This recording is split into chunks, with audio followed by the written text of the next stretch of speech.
Ayatollah Ali খামেনির জানাজা grand মোসাল্লায় কোটি মানুষের জমায়েত। অংশ নিলেন বাংলাদেশ সহ বিশ্বের শতাধিক দেশের প্রতিনিধি।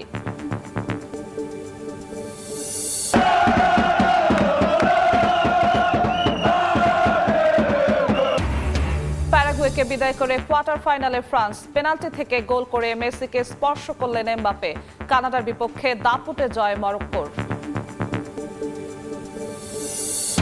নিরাপত্তা কৌশল নির্ধারণে সবার আগে বাংলাদেশ নীতি। শক্তিশালী হবে প্রতিরক্ষা ব্যবস্থা।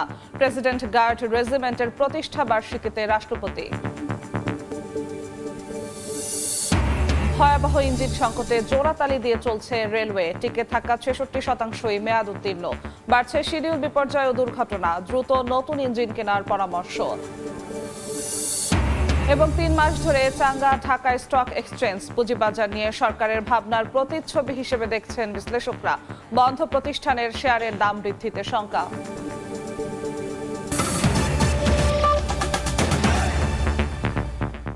সময় সংবাদে সঙ্গে আছি আমি জিন্নাতারা যশোয়া।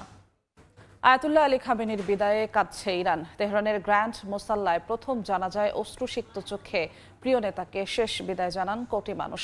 শামিল হয়েছেন বাংলাদেশ সহ বিশ্বের শতাধিক দেশের প্রতিনিধিরা। ইরানিদের এমন শোক দেখে বিস্ময় প্রকাশ করেন মার্কিন প্রেসিডেন্ট ডোনাল্ড ট্রাম্প। জানান তার ধারণা ছিল খামেনিকে ইরানিরা ঘৃণা করে।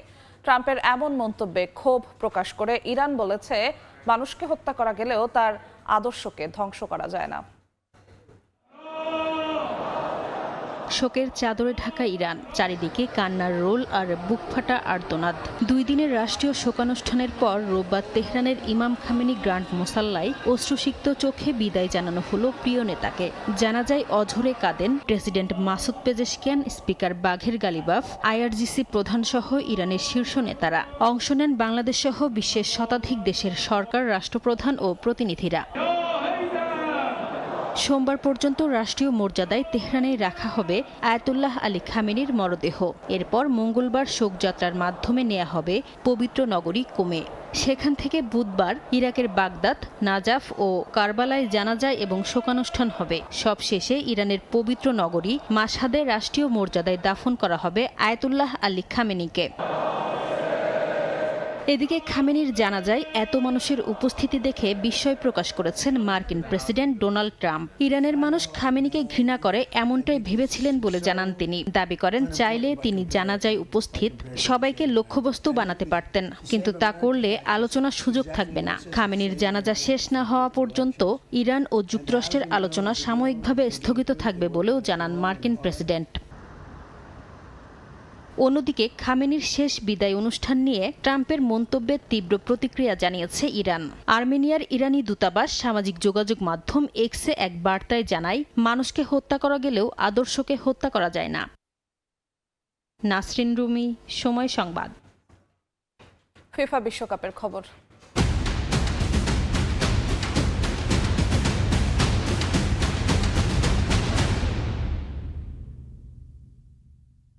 কাজে আসলো না প্যারাগুয়ের লো ব্লক ডিফেন্স। 1-0 গোলের জয়ে কোয়ার্টার ফাইনাল নিশ্চিত করল ফ্রান্স। পেনাল্টি থেকে একমাত্র গোলটি করেছেন কিলিয়ান এমবাপে। এবার বিশ্বকাপে লিওনেল মেসির করা 7 গোলে স্পর্শ করলেন ফরাসি তারকা। গোল্ডেন বুটের লড়াই জমিয়ে রাখলেন এমবাপে। শীর্ষ 8-এ 2 বারের বিশ্ব চ্যাম্পিয়নদের প্রতিপক্ষ মরক্কো।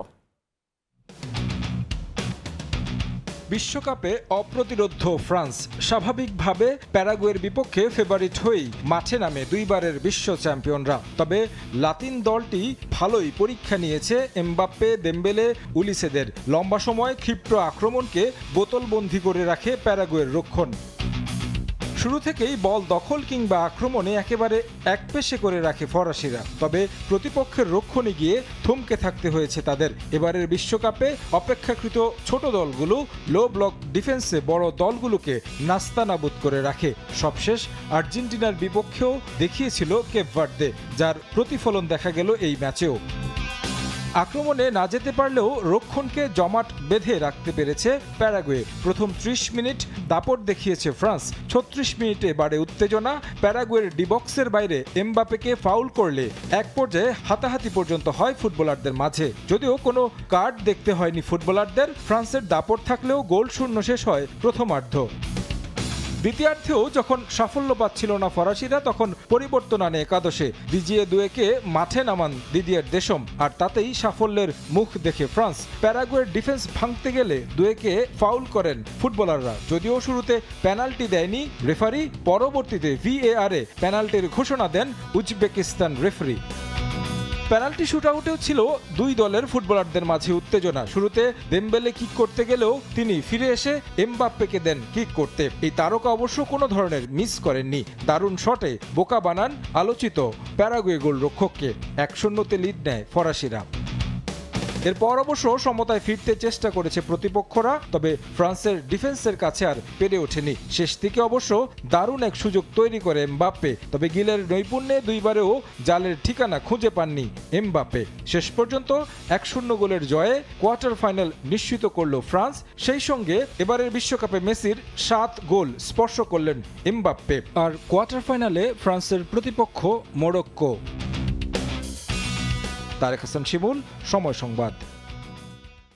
দাপট দেখালেও কঠিন লড়াই করে প্যারাগুয়ের বিপক্ষে জিততে হয়েছে ফ্রান্সকে। তবে শেষ পর্যন্ত এমবাপ্পের করা গোলে উৎসবে মাতে গোটা প্যারিস ছাপিয়ে ফ্রান্স। 1-0 গোলে জিতলেও ফুটবলারদের পারফরম্যান্সে খুশি সমর্থকরা। এই ধারাবাহিকতা ধরে রেখে পরের ম্যাচগুলোতেও জয় পাবে দুইবারের বিশ্ব চ্যাম্পিয়নরা, প্রত্যাশা দেশটির ভক্ত সমর্থকদের। এবারের বিশ্বকাপের অপ্রতিরোধ্য ফ্রান্সকে শেষ পর্যন্ত রুখে দিতে পারেনি প্যারাগুয়ে। প্রথমার্ধে গোল শূন্যভাবে শেষ হলো। দ্বিতীয়ার্ধে 70 মিনিটে পেনাল্টি কিক থেকে গোল নেন কিলিয়ান এমবাপ্পে। তবে ম্যাচটা ফ্রান্সের জন্য খুব একটা সহজ ছিল না। জয় চিনে নিয়ে আনতে তাদেরও কম ঘাম জড়াতে হয়নি। বেশ কয়েকটি আক্রমণ করলেও খুব একটা কাজে লাগাতে পারেনি সেই আক্রমণগুলো ফ্রান্স। অপরদিকে প্যারাগুয়েও পাল্টা আক্রমণ করলেও শেষ পর্যন্ত তারা গোলের দেখা পায়নি। এদিকে এদিনও রাজধানী প্যারিসের বিভিন্ন বার, রেস্টুরেন্ট ও ফ্যান জোনগুলোতে ফরাসি সমর্থকরা একসাথে সমবেত হয়ে ফ্রান্স ও প্যারাগুয়ের ম্যাচ উপভোগ করেছেন। ম্যাচ শেষে তারা ফ্রান্সের জয় উল্লাস করেন নেচে এবং গেয়ে। তাদের প্রত্যাশা ফ্রান্স এবার বিশ্বকাপ নিয়ে আসবে। রাউন্ড অফ 16-তে প্যারাগুয়েকে পরাজিত করে কোয়ার্টার ফাইনালে চলে গেছে দুইবারের বিশ্বকাপ জয়ী ফ্রান্স। সামনে কোয়ার্টার ফাইনাল, সেমিফাইনাল এবং সবশেষে কাঙ্ক্ষিত ফাইনাল। অপ্রতিরোধ্য থেকেই কাপ নিয়ে ঘরে ফিরবে দেশম বাহিনী, এমন প্রত্যাশাই ফরাসি ফুটবল সমর্থকদের। ফ্রান্স প্যারিস থেকে মোহাম্মদ লুৎফুর রহমান বাবু, সময় সংবাদ। আজ যেদিন নৌনাহির জোড়া গোলে 2026 আসরে সবার আগে কোয়ার্টার ফাইনাল নিশ্চিত করলো মরক্কো। কানাডাকে হারালো 3-0 গোলে। ইনজুরির সময়ে শেষ গোলটি করেন সোফিয়ান রাহিমি। 2022 সালের পর টানা তৃতীয়বারের মতো শীর্ষ 8-এ পা রাখল তারা।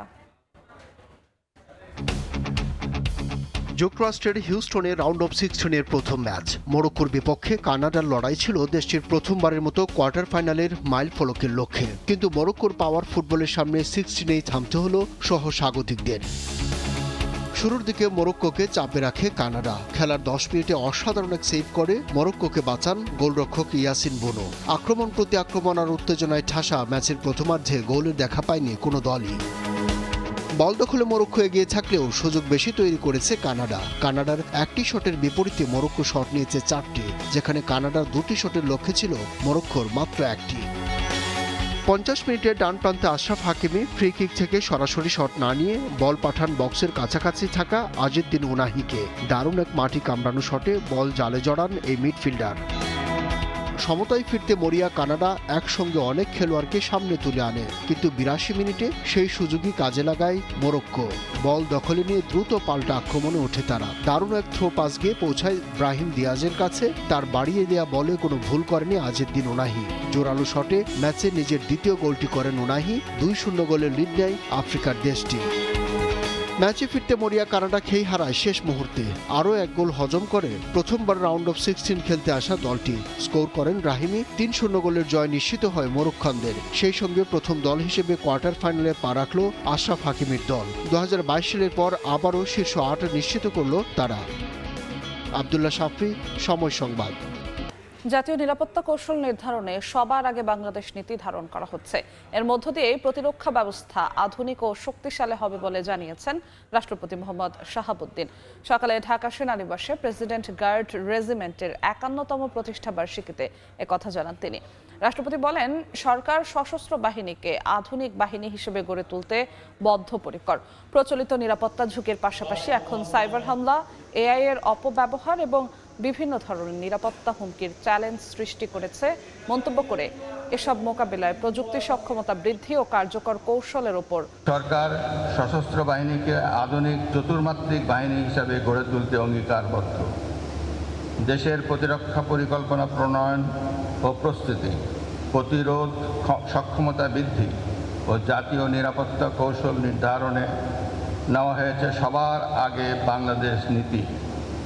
এ সকল নীতি ও উদ্যোগ বাস্তবায়িত হলে সশস্ত্র বাহিনীর সার্বিক সক্ষমতা ও দক্ষতা বৃদ্ধি পাবে। দেশের প্রতিরক্ষা ব্যবস্থার দক্ষ, আধুনিক ও শক্তিশালী হবে। একই সাথে সেনাবাহিনীর বিশেষায়িত ইউনিট হিসেবে পিজিআর-এর কর্মসক্ষমতা ও দক্ষতাও বৃদ্ধি পাবে। জাতীয় পল্লী উন্নয়ন দিবস উপলক্ষে স্মারক ডাক টিকিট উদ্বোধন করেছেন প্রধানমন্ত্রী তারেক রহমান। সকালে সচিবালয়ে প্রধানমন্ত্রীর কার্যালয়ে এই স্মারক ডাক টিকিটের উদ্বোধন করা হয়। উন্নত পল্লী সমৃদ্ধ দেশ, সবার আগে বাংলাদেশ, এই প্রতিপাদ্যকে সামনে রেখে 10 টাকা মূল্যমানের স্মারক ডাক টিকিটের সঙ্গে একটি উদ্বোধনী খাম ও 5 টাকা মূল্যমানের একটি ডাটা কার্ডও প্রকাশ করা হয়। এ সময় স্থানীয় সরকার, পল্লী উন্নয়ন ও সমবায় মন্ত্রী মির্জা ফখরুল ইসলাম আলমগীর, প্রতিমন্ত্রী মীর শাহে আলম উপস্থিত ছিলেন। 6 জুলাই জাতীয় পল্লী উন্নয়ন দিবস উপলক্ষে বাংলাদেশ ডাক বিভাগ প্রতি বছর বিশেষ স্মারক ডাক টিকিট, উদ্বোধনী খাম ও ডাটা কার্ড প্রকাশ করে থাকে। এই উদ্যোগের মূল উদ্দেশ্য হল দেশের গ্রামীণ অর্থনীতি ও পল্লী উন্নয়নে অবদানের স্বীকৃতি এবং দিবসটির তাৎপর্য জনসম্মুখে তুলে ধরা। সময় সংবাদে আরো থাকছে। শ্রম অসন্তোষে ঝুঁকিপূর্ণ চা বাগান পুনরুজ্জীবিত করার উদ্যোগ সরকারের। ব্যবস্থাপনায় স্বচ্ছতা ফেরানো, সিন্ডিকেট ভাঙার তাগিদ, ন্যায্য মূল্য নিশ্চিতের পরামর্শ। সঠিকভাবে রোগ নির্ণয়ে এখনও পিছিয়ে আছে বাংলাদেশ। স্বাস্থ্য বিষয়ক একটি আন্তর্জাতিক সম্মেলনে এমন মন্তব্য করেছেন স্বাস্থ্যমন্ত্রী সর্দার সাখাওয়াত হোসেন। সকালে ঢাকা বিশ্ববিদ্যালয়ের সিনেট ভবনে স্বাস্থ্য সেবায় উচ্চ প্রযুক্তি শীর্ষক সেমিনারে মন্ত্রী আরও বলেন, দেশের প্রান্তিক পর্যায়ের রোগীরা এখনও সঠিকভাবে চিকিৎসা সেবা পাচ্ছেন না। সরকার এই পরিস্থিতির উন্নতি করতে চায় উল্লেখ করে তিনি বলেন, এজন্যই বাজেটে স্বাস্থ্য খাতে দ্বিগুণ বরাদ্দ দেওয়া হয়েছে। ডেঙ্গু মোকাবিলায় সরকারের কার্যক্রম নিয়েও কথা বলেন তিনি। জানান, কিছু হাসপাতালে এক রুমে 30 থেকে 40 জন রোগীকে সেবা দিতে হচ্ছে। ডেঙ্গু ও হাম মোকাবিলায় যেসব চিকিৎসক ও নার্সরা নিয়োজিত, তাদের আরও ধৈর্য নিয়ে কাজ করার নির্দেশনা দেন মন্ত্রী।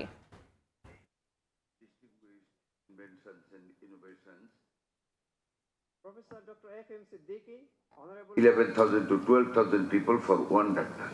This dengue is not platelet, it is the leakage of the plasma that would kill the people during dengue. And what is the treatment? The doctors must take care of each and individual patients to watch whether the plasma leakage is started. How it is possible by one doctor to look after 20, 30, 40 patients in one room? But they have to do it. They do it. ভয়াবহ engine সংকটে railway. 1969 সালে 486টি engine থাকলেও তা কমে এখন 265টি।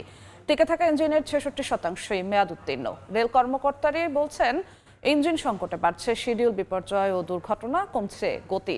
এমন বাস্তবতায় দ্রুত ইঞ্জিন কেনার পরামর্শ দিয়ে বিশেষজ্ঞরা বলছেন, নতুবা হুমকির মুখে পড়বে সার্বিক রেল ব্যবস্থাপনা। আশার কথা শুনিয়েছেন রেল প্রতিমন্ত্রী। জানান, আগামী 1 বছরের মধ্যে বহরে যুক্ত হবে 30টি নতুন ইঞ্জিন। নাজমুস সালেহীর প্রতিবেদন। উত্তরবঙ্গের জনপ্রিয় ট্রেন রংপুর এক্সপ্রেস প্রতিদিন সকাল 9:10 ছেড়ে যায় কমলাপুর রেলওয়ে স্টেশন থেকে। কিন্তু রেলের যে তথ্য বোর্ড তা বলছে এই ট্রেনটি ছেড়ে যাবে 1:20 অর্থাৎ প্রায় 5 ঘন্টা বিলম্ব।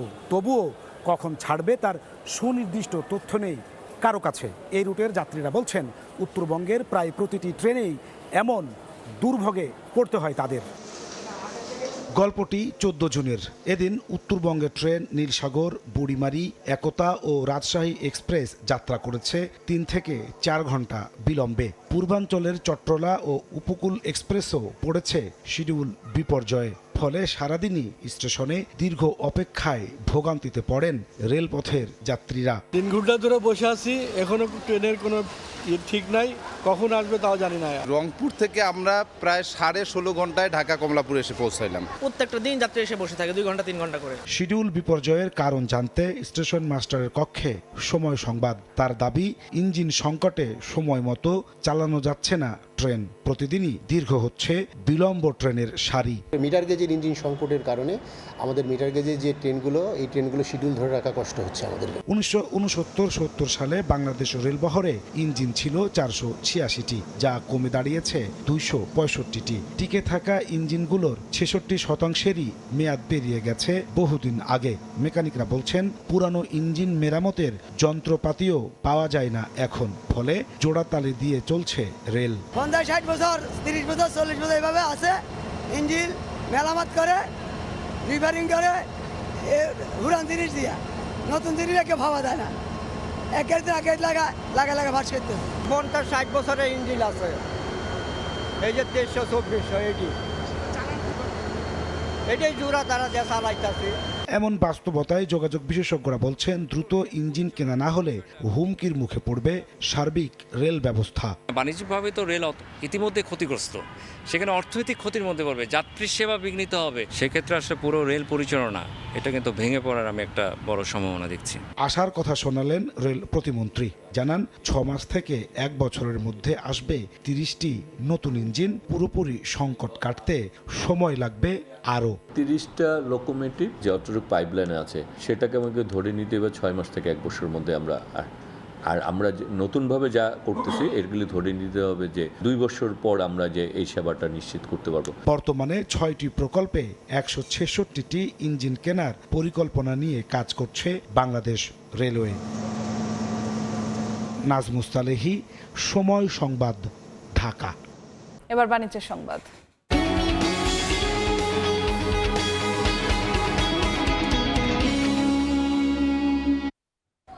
প্রায় 3 মাস ধরে চাঙ্গা দেশের প্রধান পুঁজিবাজার ঢাকা স্টক এক্সচেঞ্জ 54 কার্যদিবসের মধ্যে 53 দিনই লেনদেন হয়েছে 700 কোটি টাকার বেশি।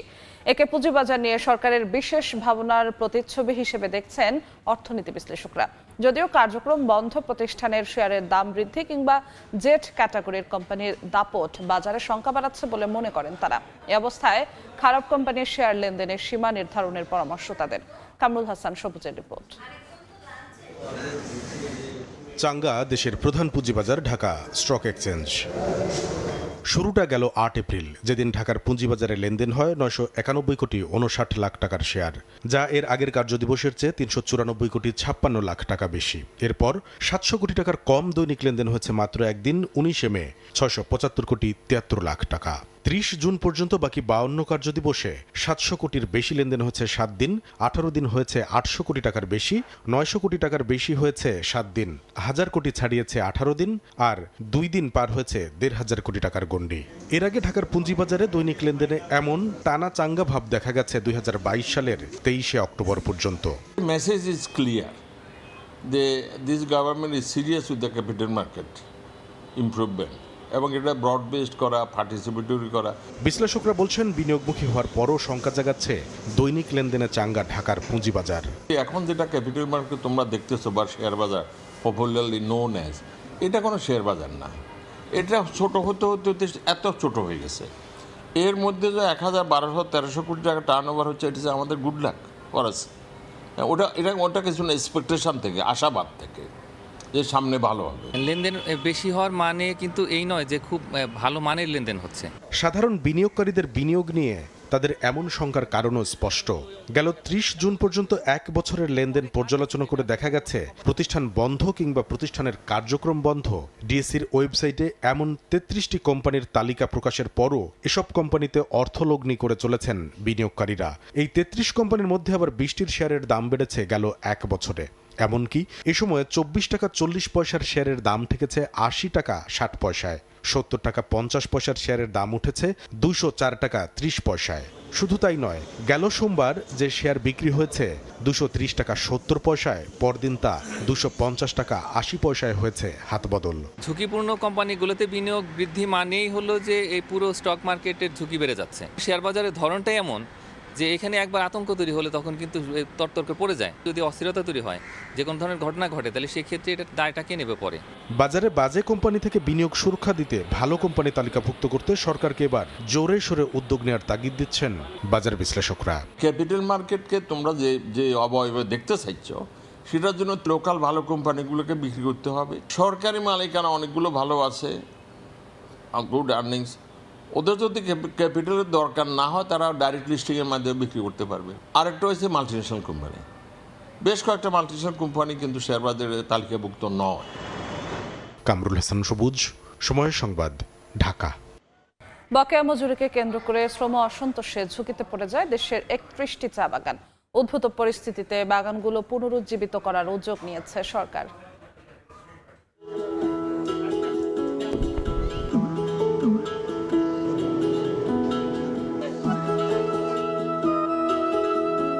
সিলেটের বুরজান চা বাগান 8 মাস বন্ধ ছিল।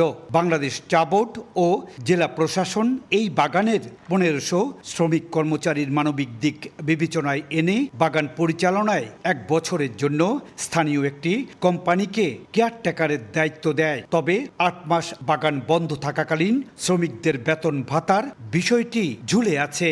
ফার্দার আগ বাড়তে পারে নাই, তখন ওরা চাইছে থার্ড পার্টি কাউকে দিয়ে ওটা চালানোর জন্য।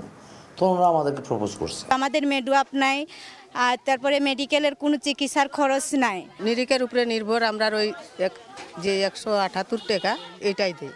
2024 সালের 5 আগস্ট পরিবর্তিত পরিস্থিতিতে কিছু চা বাগানের মালিক বাগান রেখে পালিয়ে যান। এতে বাগান ব্যবস্থাপনায় বিশৃঙ্খলা দেখা দেয়। দেশের 172 বাগানের মধ্যে রাষ্ট্রায়ত্ত প্রতিষ্ঠান ন্যাশনাল টি কোম্পানির 12টি বাগান সহ 31 চা বাগান ঝুঁকির মধ্যে পড়ে। এমন পরিস্থিতিতে এই সংকট মোকাবেলায় সরকারের সহযোগিতা কামনা করেছেন তারা। সরকারের আন্তরিক সহযোগিতা কামনা করছি যাতে চা শিল্পকে রক্ষার্থে সরকার এগিয়ে আসেন। এমন পরিস্থিতিতে বাংলাদেশ চা বোর্ডের প্রতিনিধি বলছেন, বাগান পরিচালনায় স্বচ্ছতা আনার পাশাপাশি ঝুঁকিপূর্ণ বাগানগুলো সরকারি সহায়তার আওতায় আনা জরুরি। সরকার প্রণোদনা এই মুহূর্তে প্রয়োজন। এই দুটি কম্বিনেশন করে যদি বাগানগুলো তোলা যাবে, আদারওয়াইজ আমার মনে হয় এই বাগানগুলো আর সেখান থেকে তোলা মুশকিল হয়ে দাঁড়াবে। ভোগ বরাদ্দ হিসেবে 10 বছর 15 বছর মেয়াদে আমাদের 1010 কোটি টাকা যদি দেওয়া হয় তাহলে আমরা সহায়তা পাবো। বাণিজ্যমন্ত্রী খন্দকার আব্দুল মুক্তাদির 22 জুন জাতীয় সংসদে জানিয়েছেন, শ্রমিক কর্মচারীদের বকেয়া মজুরিকে কেন্দ্র করে শ্রম অসন্তোষ সংক্রান্ত একটি বিশেষ প্রতিবেদনে জাতীয় নিরাপত্তা গোয়েন্দা অধিদপ্তর 31টি চা বাগানকে ঝুঁকিপূর্ণ হিসেবে চিহ্নিত করেছে। ইকরামুল কবির, সময় সংবাদ, সিলেট। ঢাকা সেনানিবাসে প্রেসিডেন্ট গার্ড রেজিমেন্টের প্রতিষ্ঠা বার্ষিকীতে বক্তব্য রাখছেন প্রধানমন্ত্রী। সরাসরি যাচ্ছি সেখানে। গার্ডস অফিসার, জেসিও ও সৈনিকবৃন্দ, মহামান্য রাষ্ট্রপতি এবং রাষ্ট্রের গুরুত্বপূর্ণ ব্যক্তির নিরাপত্তায় 1975 সালের এই দিনে প্রথমে রাষ্ট্রপতির দেহরক্ষী ইউনিট নামে একটি নতুন রেজিমেন্ট আত্মপ্রকাশ করেছিল। পরবর্তীতে তৎকালীন সেনাবাহিনী প্রধান মেজর জেনারেল জিয়াউর রহমান 1975 সালের 19 সেপ্টেম্বর রাষ্ট্রপতির দেহরক্ষী ইউনিটকে প্রেসিডেন্ট গার্ড রেজিমেন্ট হিসেবে অবহিত করেন। এই নতুন নামকরণ রেজিমেন্টের কার্যক্রমকে আরো আত্মপ্রত্যয়ী এবং গতিশীল করতে ইতিবাচক ভূমিকা রেখেছে। প্রেসিডেন্ট গার্ড রেজিমেন্ট পিজিআর প্রতিষ্ঠার ইতিহাসে মেজর জেনারেল জিয়াউর রহমান একটি অবিস্মরণীয় এবং অনুপ্রেরণামূলক নাম। উপস্থিত সুধীবৃন্দ, আমার বাবা মা দুজনেই বিভিন্ন সময় বিভিন্ন মেয়াদে আল্লাহর রহমতে রাষ্ট্র এবং সরকার পরিচালনার দায়িত্ব থাকায় সঙ্গত কারণেই পিজিআর এর কার্যক্রমের সঙ্গে আমি ছোটবেলা থেকেই পরিচিত। পিজিআর এর কাজটি অবশ্যই চ্যালেঞ্জিং, কারণ রাষ্ট্র ঘোষিত অতি গুরুত্বপূর্ণ ব্যক্তিবর্গের নিরাপত্তা প্রদানের পাশাপাশি রাষ্ট্রীয় বিভিন্ন আনুষ্ঠানিকতার দায়িত্ব পালন করাও আপনাদের অন্যতম কর্তব্য। এই দায়িত্ব পালন করতে গিয়ে আপনাদেরকে নানা রকমের পরিস্থিতির সম্মুখীন হতে হয়। এইসব দায়িত্ব পালনের ক্ষেত্রে আপনাদের বিশ্বস্ততা, দায়িত্ববোধ এবং কর্তব্যপরায়ণতার বৈশিষ্ট্য আপনাদেরকে নিঃসন্দেহে একটি সুশৃঙ্খল বাহিনী হিসাবে পরিচিত করেছে। সম্মানিত সকল সুধীবৃন্দ,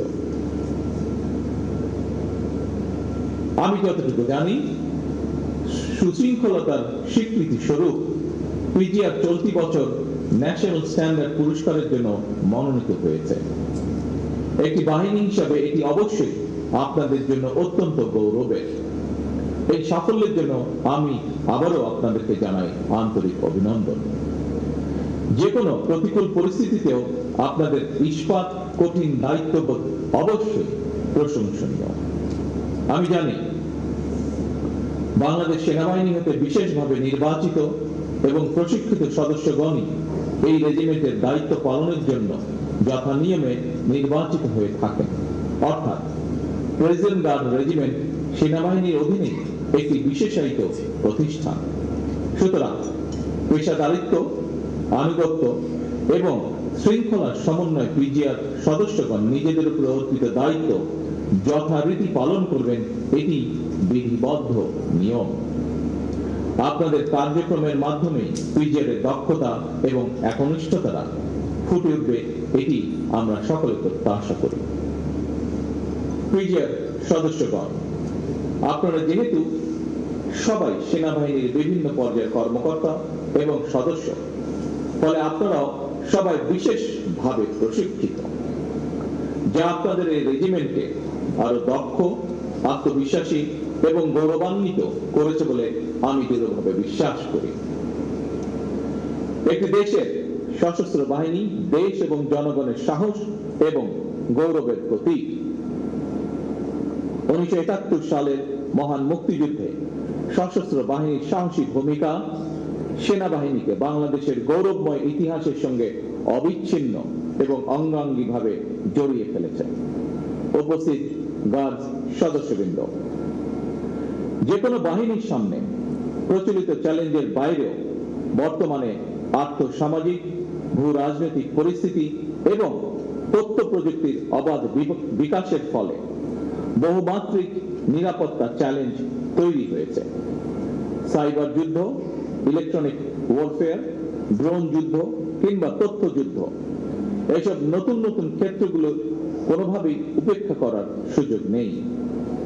এইসব বহুমাত্রিক চ্যালেঞ্জ মোকাবেলায় শুধুমাত্র পিজিআরই নয়, প্রতিটি বাহিনীকেই আধুনিক এবং সময়োপযোগী প্রশিক্ষণের মাধ্যমে নিজেদেরকে সার্বক্ষণিক প্রস্তুত রাখা অত্যন্ত জরুরি। একটি বিশেষায়িত বাহিনী হিসাবে সাহস, দক্ষতা, কৌশল এবং সার্বধানিক প্রযুক্তিতে পিজিআর এর পিছিয়ে থাকার কোন সুযোগ নেই।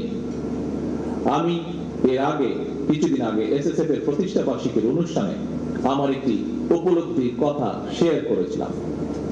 যেহেতু আপনারা রাষ্ট্র এবং সরকার প্রধানের নিরাপত্তায় নিয়োজিত, সেহেতু আপনাদের জন্য কথাটি প্রযোজ্য বলে আমি মনে করি এবং আজকেও আমি একই কথাটি আপনাদের সাথেও শেয়ার করতে চাইছি।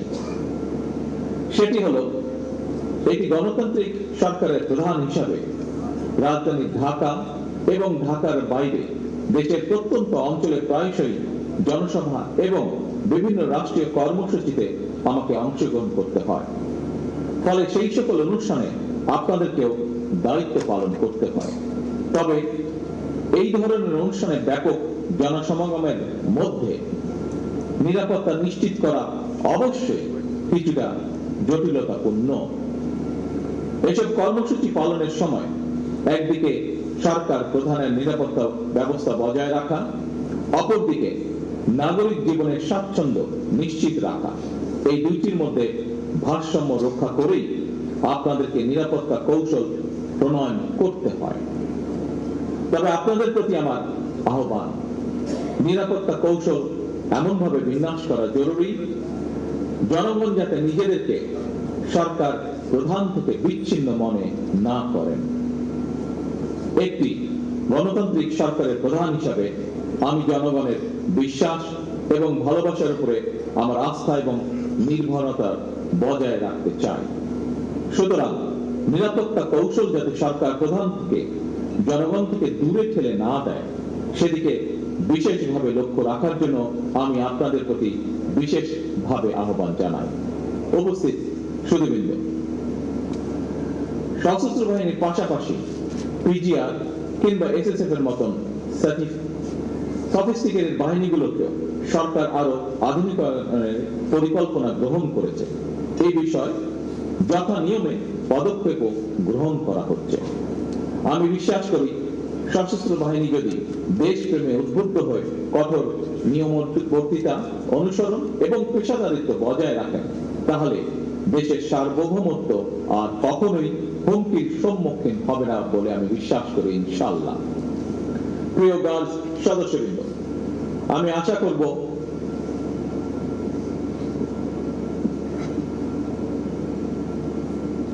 পিজিআর এর মতন বিশেষায়িত বাহিনীর সর্বোচ্চ সফলতার জন্য আধুনিক নিরাপত্তা কৌশল এবং প্রযুক্তিগত দক্ষতা অর্জনের পাশাপাশি প্রতিটি সদস্যের সাহস, সততা, বিশ্বস্ততা, সর্বোচ্চ পেশাদারিত্ব, নিয়মবর্তিতা এবং সর্বোপরি চেইন অফ কমান্ড অনুসরণ, এই বিষয়গুলো কঠোরভাবে মেনে চলা অপরিহার্য।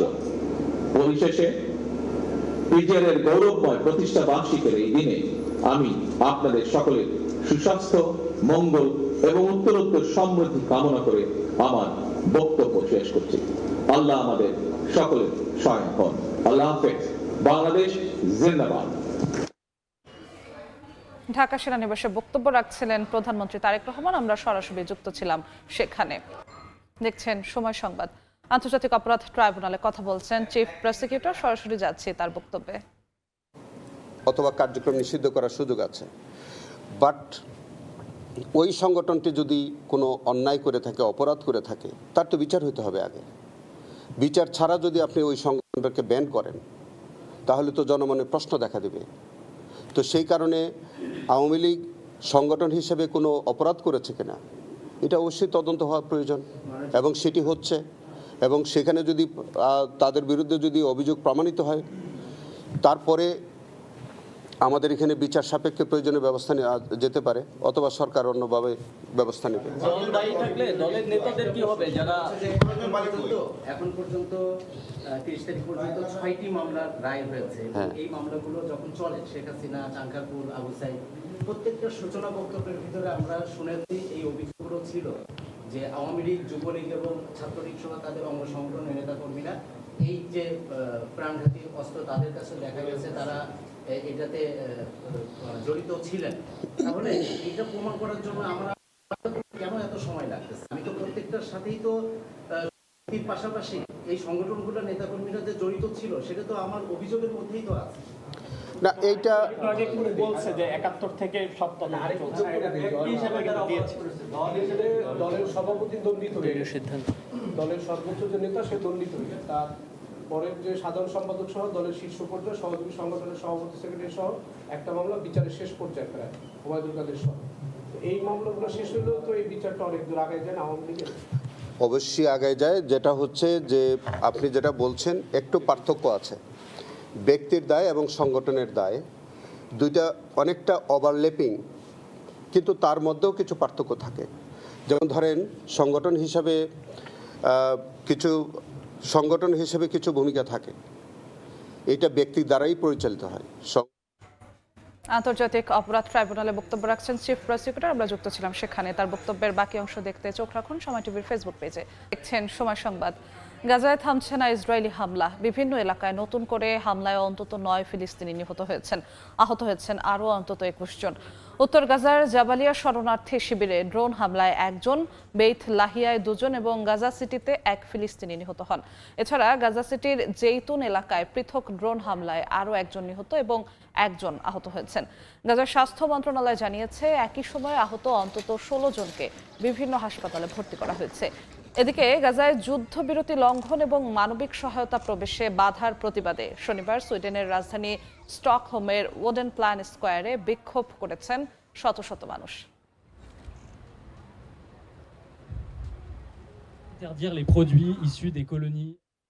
রাউন্ড অফ 16-এর হাই ভোল্টেজ ম্যাচে মুখোমুখি হবে 5বারের বিশ্ব চ্যাম্পিয়ন ব্রাজিল ও নরওয়ে। দুই দলের ম্যাচটি মাঠে গড়াবে বাংলাদেশ সময় রাত 2টায়। 28 বছর পর বিশ্বকাপে নরওয়ে এখন পর্যন্ত ব্রাজিলের বিপক্ষে 4বারের দেখায় অপরাজিত থাকলেও এ ম্যাচ কঠিনই হবে তাদের জন্য। সেলেসাওদের বিপক্ষে জিততে হলে খেলতে হবে সেরা ফুটবল। অন্যদিকে লুকাস পাকেতার ইনজুরি দুশ্চিন্তা বাড়ালেও রাফিনিয়ার ফেরা কিছুটা স্বস্তি ফিরেছে ব্রাজিল শিবিরে। নরওয়ে গোল মেশিন আর্লিং হল্যান্ডকে থামানোর জন্য ভিন্ন পরিকল্পনা করছে কোচ কার্লো আনচেলত্তি। এ ম্যাচে শুরুর একাদশে দেখা যেতে পারে ব্রাজিলের সুপারস্টার নেইমারকে।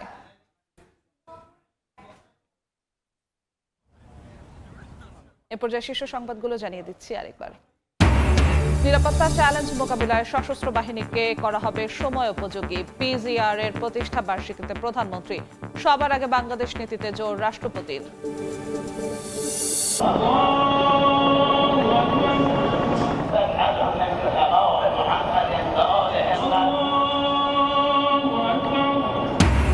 তেহরানে আয়াতুল্লাহ আলী খামেনির জানাজা গ্র্যান্ড মুসাল্লায় কোটি মানুষের জমায়েত। অংশ নিলেন বাংলাদেশ সহ বিশ্বের শতাধিক দেশের প্রতিনিধি।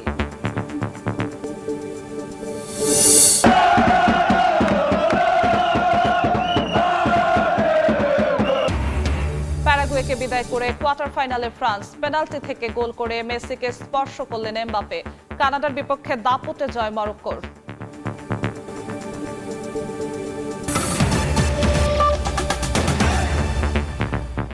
এই ছিল দুপুর 12টার সময় সংবাদে।